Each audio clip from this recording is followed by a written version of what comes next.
ناظرین، پچھلی نشست میں ہم نے روایات کو سامنے رکھتے ہوئے یہ بات واضح کی تھی کہ دجال انسان نہیں ہوگا، بلکہ دجال انسان کی خلق کردہ طرح طرح کی مختلف مخلوقات ہیں جو حقیقتاً تو انسان کے لیے اور باقی تمام مخلوقات کے لیے نقصان دہ ہیں، لیکن اس کے باوجود انسان ان مخلوقات کو اپنے لیے آسائشیں، سہولتیں یعنی مسیحا سمجھتا ہے۔ اور ہم نے یہ بھی جان لیا تھا کہ رسول اللہ صلی اللہ علیہ وسلم نے اس فتنے کو اعظم فتنہ کہا، یعنی تمام فتنوں میں یہ ایک ایسا فتنہ ہے کہ اگر اس فتنے کو نکال دیا جائے تو پیچھے جتنے بھی فتنے ہیں ان کی اہمیت و حیثیت بالکل ایسی رہ جائے گی جیسے کہ جسم سے تمام کی تمام ہڈی نکال دینے سے جسم کی اہمیت و حیثیت رہ جاتی ہے۔ یعنی جیسے جسم میں ہڈی کی اہمیت و حیثیت ہے، بالکل یہی حیثیت و اہمیت فتنوں کے اندر فتنہ دجال کی ہے، فتنوں میں فتنہ دجال کی ہے، اس دجال کے فتنے کی۔ ناظرین، روایات سے ہی آگے بڑھنے سے پہلے ہم مزید اس موضوع کے اوپر بات کریں گے تاکہ ہم پر یہ بالکل کھل کر واضح ہو جائے، کسی قسم کا کوئی ابہام، کوئی شک اور شبہ نہ رہے کہ دجال یہی ہے جس کو ہم پچھلی نشست میں واضح کر چکے ہیں۔ اور اس کے علاوہ ناظرین، جو آج تک یہ بات کہی جاتی رہی اور کہی جاتی ہے کہ دجال کا ذکر قرآن میں کہیں نہیں، اس میں کس حد تک صداقت ہے یہ بھی ہمارے سامنے آ جائے۔ ایسا کہنے والوں، ایسا نظریہ رکھنے والوں اور ایسے نظریے پر اٹھنے والے تمام سوالات سمیت ہم ہر پہلو سے گفتگو کریں گے آئندہ کسی نشست میں۔ لیکن یہاں ہم صرف یہی کہیں گے کہ ایک طرف محمد رسول اللہ صلی اللہ علیہ وآلہ وسلم دجال کے فتنے کو اعظم فتنہ قرار دیں، اور پھر یہ بھی کہیں کہ آدم علیہ السلام کی خلق سے لے کر سات کے قیام تک دجال سے بڑی کوئی خلق نہیں۔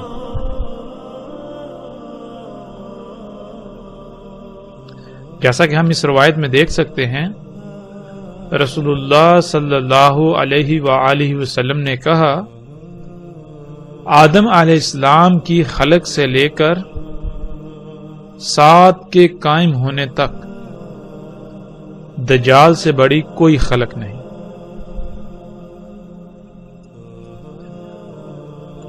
اب یہاں سوال یہ پیدا ہوتا ہے کہ جب آدم علیہ السلام کی خلق سے لے کر سات کے قیام تک دجال سے بڑی کوئی خلق نہیں، اور فتنوں میں دجال کا فتنہ وہ اہمیت و حیثیت رکھتا ہے جو اہمیت و حیثیت جسم کے اندر ہڈی کی ہوتی ہے، تو پھر یہ کیسے مان لیا جائے کہ اللہ سبحانہ و تعالی نے قرآن میں اس فتنے کا ذکر نہیں کیا؟ ہمیں یہ کہنے، ہمیں ایسا نظریہ رکھنے سے پہلے کئی بار سوچنا اور غور و فکر کرنا چاہیے تھا،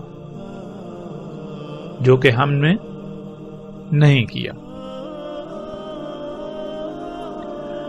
تو ناظرین، اس نشست کا موضوع اور مقصد یہی ہے کہ ہم قرآن میں دیکھیں کیا آیا جو ہم نے بات کی، جو آج تک نظریہ پایا جاتا رہا کہ قرآن میں اللہ سبحانہ و تعالی نے دجال کے فتنے کا ذکر نہیں کیا، کیا یہ سچ ہے، اس میں حقیقت ہے؟ یا پھر ہمارے سمجھنے میں فرق ہے کہ اللہ سبحانہ و تعالیٰ نے قرآن میں دجال کے فتنے کا ذکر تو کیا، لیکن ہم اسے پہچان نہ پائے، ہم اسے جان نہ پائے، کیونکہ ہم نے غور و فکر نہیں کیا۔ تو اس موضوع پر آگے بڑھنے سے پہلے ہم اس روایت کو سامنے رکھتے ہیں جس کی روشنی میں ہم آگے بڑھیں گے۔ رسول اللہ صلی اللہ علیہ وسلم نے کہا، نہیں ہے کوئی بھی نبی مگر تحقیق کہ یعنی یہ ہو چکا، یہ ثابت شدہ ہے کہ ڈرایا اس نے اپنی امت کو موجودہ خطرے سے، موجود خطرے سے، یعنی اس دجال سے، اور اس میں کچھ شک نہیں میں بھی تمہیں بالکل اسی طرح اس موجود خطرے سے ڈراتا ہوں۔ ناظرین، اس روایت میں جو الفاظ استعمال ہوئے ہیں ان میں ایک لفظ ہے ہزارہ۔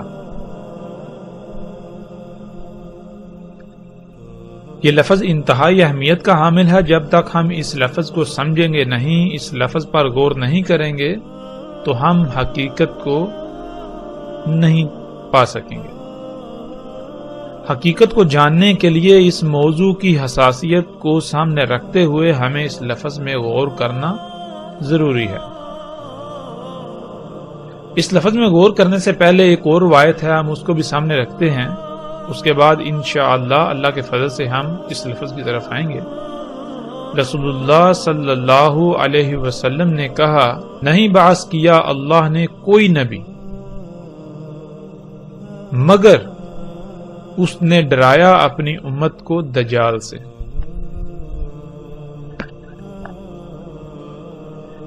ان دونوں روایات میں ہم دیکھ سکتے ہیں، پہلی روایت میں لفظ حاضرہ استعمال ہوا ہے اور دوسری روایت میں لفظ انذر، ناظرہ استعمال ہوا ہے۔ ناظرہ کہتے ہیں ایسا ممکنہ خطرہ جو قریب آ چکا ہے، اس سے پہلے ہی متنبہ کر دینے کو، اور حاضرہ کہتے ہیں ایسا خطرہ جو موجود ہے، جو موجود خطرہ اس سے ڈرانا، جیسا کہ ہم اس لفظ کو قرآن سے بھی سمجھ لیتے ہیں، اور اس آیت میں ہم دیکھ سکتے ہیں اللہ سبحانہ و تعالیٰ کہتے ہیں، یا جیسے گہرے بادلوں کا طوفان آئے آسمان سے، اس میں ہوں اندھیرے اور زوردار گرج اور چمکتی بجلی، کر لیتے ہیں اپنی انگلیوں کو اپنے کانوں میں اس کڑک سے، موت کے ڈر سے۔ تو عربی میں ہم دیکھ سکتے ہیں جو الفاظ استعمال ہوئے ہیں وہ ہے حاضر الموت۔ تو اس آیت میں پیچھے ہم دیکھ سکتے ہیں اللہ سبحانہ و تعالیٰ جو مثال بیان کر رہے ہیں اس میں کیا ہے کہ اچانک جب انتہائی گہرے کالے بادل آ جاتے ہیں اور طوفان آ جاتا ہے، پھر ان میں زوردار جب گرج پیدا ہوتی ہے اور بجلی چمکتی ہے، تو اس وقت بالکل یہی احساس ہوتا ہے کہ ابھی موت آئی۔ تو وہ جو ڈر ہوتا ہے، کیا وہ ڈر مستقبل کا ہوتا ہے؟ مستقبل کے لیے اگر کہا جائے گا تو اس کے لیے لفظ خوف استعمال ہوگا، نہ کہ حاضرہ۔ خوف کہتے ہیں جو مستقبل میں پیش آنے والا خطرہ ہو، اس سے لاحق ڈر کو۔ تو حاضرہ کہتے ہیں جو موجودہ خطرہ ہو، جو خطرہ سر پر موجود ہو، جو خطرہ سامنے ہو، جو خطرہ آنکھوں کے سامنے ہو، اس سے ڈرانا، اس سے ڈرنا حاضرہ لفظ استعمال ہوتا ہے۔ تو کوئی بھی نبی ایسا نہیں گزرا جس نے اپنی امت کو دجال سے نہ ڈرایا ہو۔ جب لفظ حاضر آ گیا تو اس کا مطلب کیا ہے کہ ہر نبی کی موجودگی میں یہ فتنہ موجود تھا۔ ہر نبی کی موجودگی میں دجال کا فتنہ موجود تھا، جس سے ہر نبی نے اپنی امت کو، اپنی قوم کو دجال سے ڈرایا۔ اور اگر ہم پچھلی نشست میں جو بات ہمارے سامنے آئی تھی اس کو سامنے رکھیں تو یہ بات بالکل صادق بھی آتی ہے، سچ بھی ثابت ہوتی ہے کہ ہر دور میں جتنے بھی فتنے ہوتے ہیں ان فتنوں میں جو سب سے بڑا فتنہ ہے، جو سب سے بڑا فتنہ ہوتا ہے وہ فتنہ دجال کا فتنہ کہلائے گا۔ لیکن وہ اس وقت کے لیے ہو۔ ان تمام بڑے بڑے فتنوں کو اگر سامنے رکھیں تو ان میں سب سے بڑا فتنہ جو سامنے آئے گا وہ کون سا ہوگا؟ وہ بھی دجال کا فتنہ۔ تو جس دجال کا رسول اللہ صلی اللہ علیہ وسلم ذکر کر رہے ہیں، اگر ہم نے اس کو سمجھنا ہے تو ہم آدم علیہ السلام کی تخلیق سے لے کر سات کے قیام تک تمام کے تمام بڑے بڑے فتنوں کو سامنے رکھیں، ہیں تو وہ سب کے سب دجال کے فتنے، لیکن ان میں وہ جو اعظم فتنہ ہے، جو سب سے بڑا دجال کا فتنہ ہے، وہ ہمارے سامنے کھل کر آ جائے گا۔ تو ناظرین، اب ہم نے قرآن سے یہ دیکھنا ہے کہ اللہ سبحانہ و تعالی نے جتنے بھی نبی بھیجے انہوں نے کیا دعوت دی اور کس شے سے اپنی قوم کو، اپنی امت کو ڈرایا۔ اور پھر ہم یہ بھی دیکھیں گے کہ محمد رسول اللہ صلی اللہ علیہ وسلم نے کس سے ڈرایا۔ جب ان سب نبیوں کے ڈرانے میں جو کامن، جو مشترک شے ہے وہ سامنے آ گئی تو اس کا مطلب ہے وہی دجال کا فتنہ ہے۔ تو اب ہم بڑھتے ہیں آگے قرآن کی طرف۔ قرآن میں اللہ سبحانہ و تعالیٰ کیا کہتے ہیں؟ اس میں کچھ شک نہیں، وحی کیا ہم نے تیری طرف بالکل اسی طرح جس طرح وحی کیا تھا ہم نے نوح کی طرف اور اس کے بعد جتنے بھی نبی ہیں ان کی طرف۔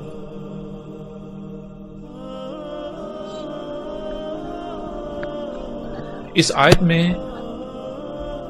اللہ سبحانہ و تعالیٰ نے بالکل واضح کر دیا کہ جس طرح وحی نوح علیہ السلام اور ان کے بعد جتنے بھی نبی ہیں ان کی طرف کی گئی، بالکل اسی طرح تیری طرف وحی کی جا رہی ہے۔ تو پھر یہ کھل کر واضح ہو جائے گا کہ جو وحی نوح علیہ السلام اور ان کے بعد جتنے بھی نبی ہیں ان کی طرف کی گئی اور وہی محمد رسول اللہ صلی اللہ علیہ وسلم کی طرف کی گئی، اور اگر وہ وحی امت کو ڈرانا تھا، یعنی کہ ممکنہ پیش آنے والے خطرے سے پہلے ہی متنبع کر دینا تھا،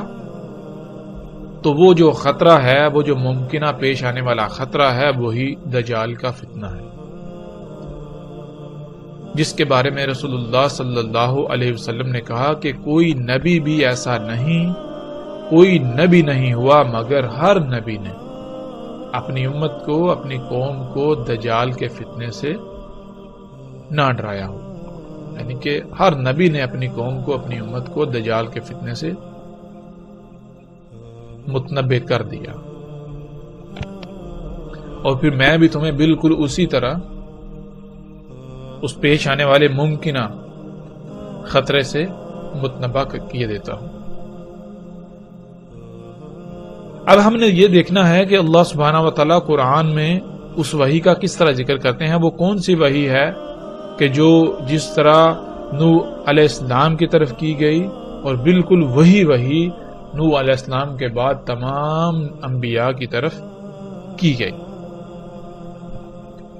تو اللہ سبحانہ و تعالیٰ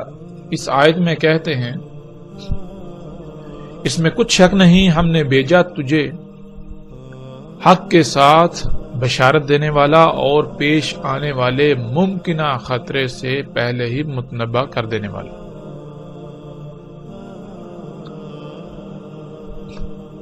اور نہیں کوئی بھی امتوں میں سے امت مگر گزر چکا ان تمام کی تمام امتوں میں پیش آنے والے ممکنہ خطرے سے متنبع کر دینے والا۔ تو اس آیت میں اللہ سبحانہ و تعالیٰ نے یہ بات بالکل کھول کر واضح کر دی کہ ہم تیری طرف کیا وحی کر رہے ہیں، ہم نے تمہیں کس مقصد کے لیے بھیجا، ہم نے تجھے بھیجا حق کے ساتھ. حق کے ساتھ کیا ہے؟ حق کسے کہتے ہیں؟ انشاءاللہ اللہ کے فضل سے جب ہم آگے بڑھیں گے تو اس کی بھی مزید کھل کر وضاحت ہو جائے گی. لیکن یہاں جو چیز ہم نے سمجھنی ہے وہ یہ کہ اللہ سبحانہ و تعالیٰ نے کہا کہ ہم نے تجھے بھیجا بشارت دینے والا اور مستقبل میں پیش آنے والے ممکنہ خطرے سے متنبع کر دینے والا.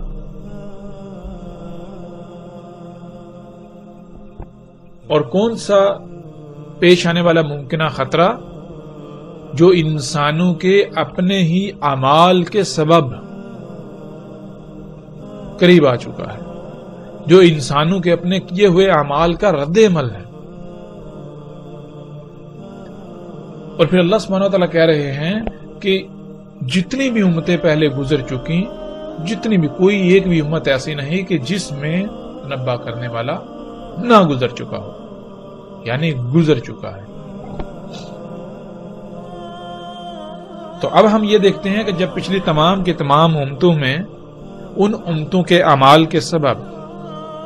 جو خطرہ ان کے سر پر آ چکا، جو خطرہ ان کو لاحق تھا، جب انہیں اس ممکنہ خطرے سے متنبع کرنے والا بھیجا، اس نے دعوت دی، تو کیا اس قوم نے، کیا ان امتوں نے اللہ کے بھیجے ہوئے کی اس دعوت کو تسلیم کر لیا؟ اس ممکنہ خطرے کو بانپ کر اس سے بچ گئے؟ جو اس خطرے سے بچنے کے لیے درکار تھا، جو ہدایات اللہ سبحانہ و تعالیٰ نے اس خطرے سے بچنے کے لیے دی، کیا آیا ان ہدایات کو تسلیم کر لیا گیا؟ ان ہدایات کو تسلیم کر کے ان پر عمل کر لیا گیا اور اپنی سابقہ روش کو ترک کر دیا گیا؟ تو اس کا جواب بھی اللہ سبحانہ و تعالیٰ دے دیتے ہیں. اور اگر تیری تکذیب کی جائے گی، یعنی اگر یہ تجھے جھٹلا دیں گے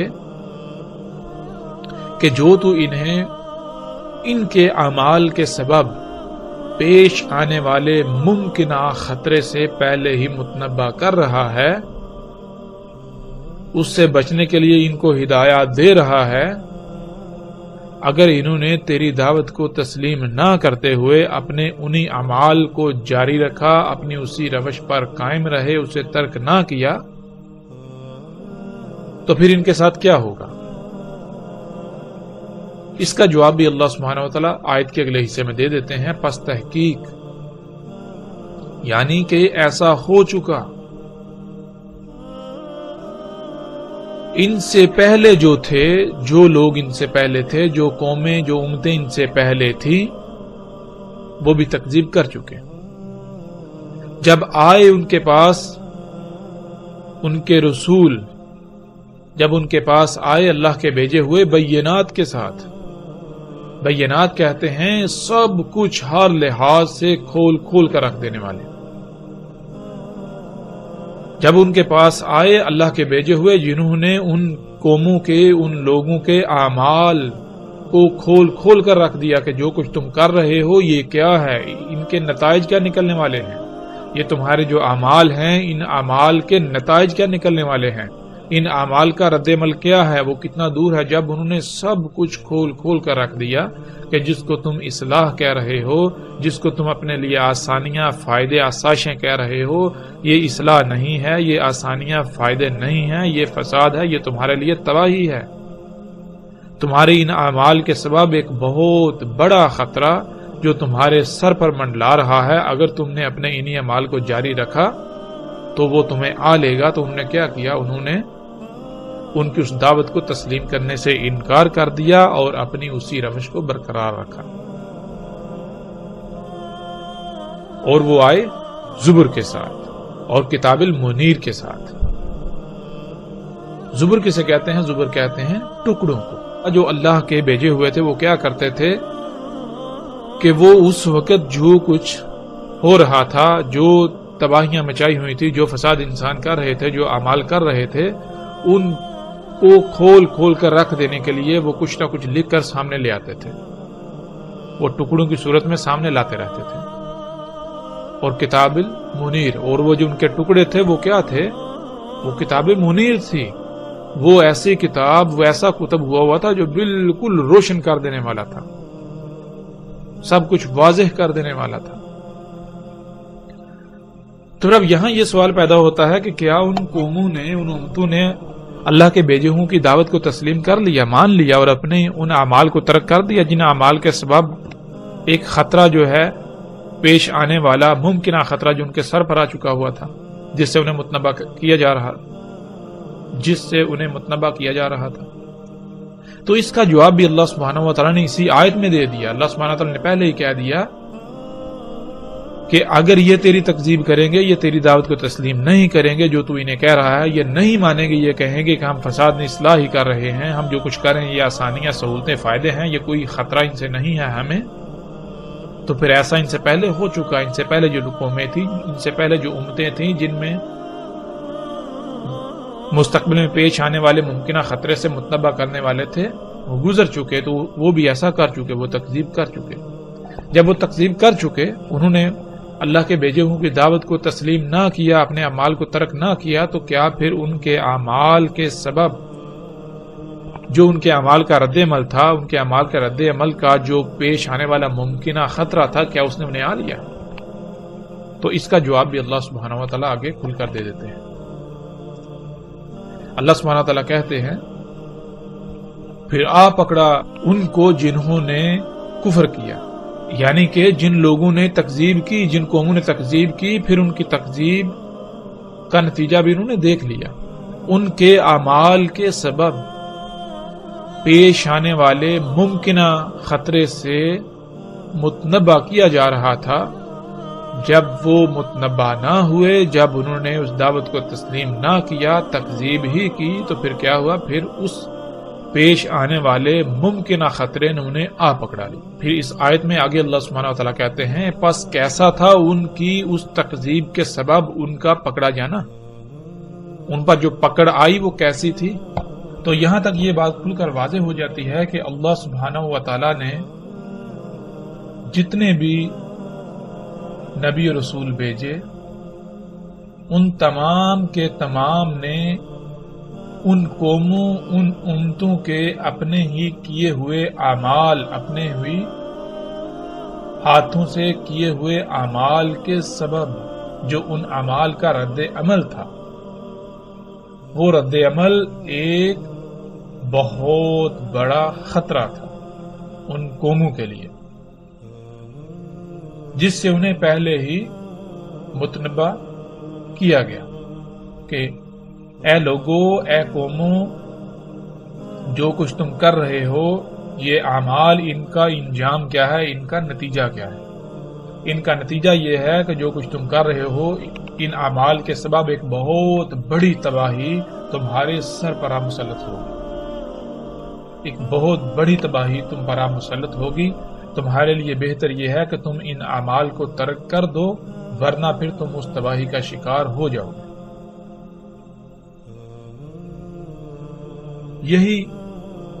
وہ دجال کا فتنہ تھا جس کا وہ شکار ہو گئے۔ اور پھر اللہ سبحانہ و تعالیٰ نے پیچھے جو آیات گزری ان میں بالکل واضح کر دیا کہ اور اگر یہ تیری تکذیب کریں گے، اور قرآن کا اسلوب ایسا ہے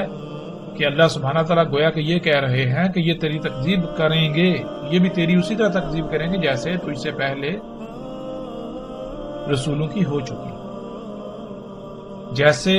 اس سے پہلے امتیں تکذیب کر چکی، بالکل اسی طرح یہ امت بھی، یہ قوم بھی تکذیب کرے گی، یہ اس دعوت کو تسلیم نہیں کرے گی، یہ اپنی اسی روش کو جاری رکھے گی۔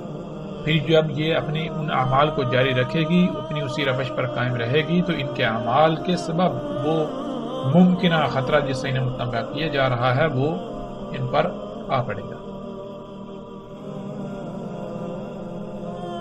پھر آگے اللہ سبحانہ و تعالیٰ کہتے ہیں اور نہیں بھیجا ہم نے تجھ سے پہلے رسولوں میں سے کوئی بھی رسول مگر اس کی طرف ہم نے یہی وحی کیا کہ اس میں کچھ شک نہیں، کوئی بھی ایسی ذات نہیں کہ جس کی غلامی کی جائے، جس کی بات مانی جائے، مگر سوائے میرے، بس میری ہی غلامی کرو، بس صرف اور صرف میری ہی بات مانی.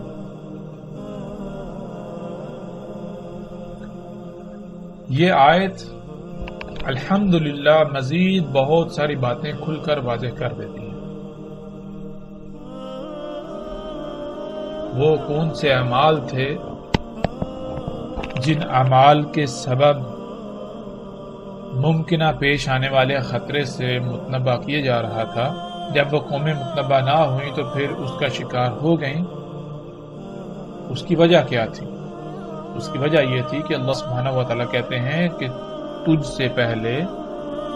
کوئی رسول نہیں بھیجا، کوئی بھی ایسا بھیجا ہوا نہیں، مگر